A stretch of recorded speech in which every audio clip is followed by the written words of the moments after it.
This is Things I Learned, part of the Collective's Conversations podcast. Bahamian minister Miles Monroe said that ideas are more powerful than death. Ideas outlive men and can never be destroyed. This week our conversation was with Alec Bevere, creative director of Messenger International. We landed in the context of creation and ideation. As a couple of dreamers and doers, I asked Alec how he knew when an idea was worth the chase. He said this. Maybe three things to answer your question, because that's a great question, and it's always going to be a little bit different. A, sometimes there's just a knowing that you need to do something. B, you need to have wise counsel. And then C, a lot of times you just need to sit on certain ideas and not sit on it as in like you just never work on it. Like sometimes you need to sit on ideas, and there's something within a business term called a MVP, which is a minimum viable product.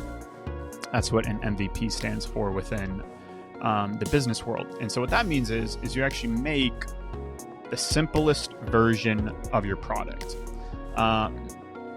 So if you make the simplest version of your product and you test it, that's a great thing. So you kind of like don't try to go all out the gate for like this really elaborate, amazing thing, but you try to make just like this simple little version of it. And then you go right ahead and you start putting that in front of people. And it's designed to kind of, as my wife even likes to say too, because she's very business minded, it's designed to fail forward. And so whenever it fails forward, that means it's going to fail, but then you can figure out and you can learn from it. Ideas are funny things. Like rabbits in the garden, they can disrupt thoughts that have long been planted. Yet chasing those idea rabbits can be fruitful in ways that destroy what has always been and also lead to some new and exciting adventures. Alex shared with us 3 points of insight on knowing which ideas to chase.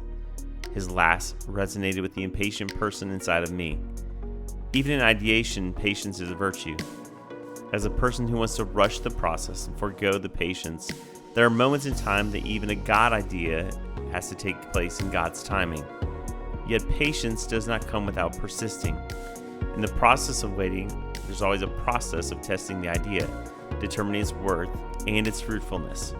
In life, as an ideation, patience is not a situation of just sitting. It is a process of testing.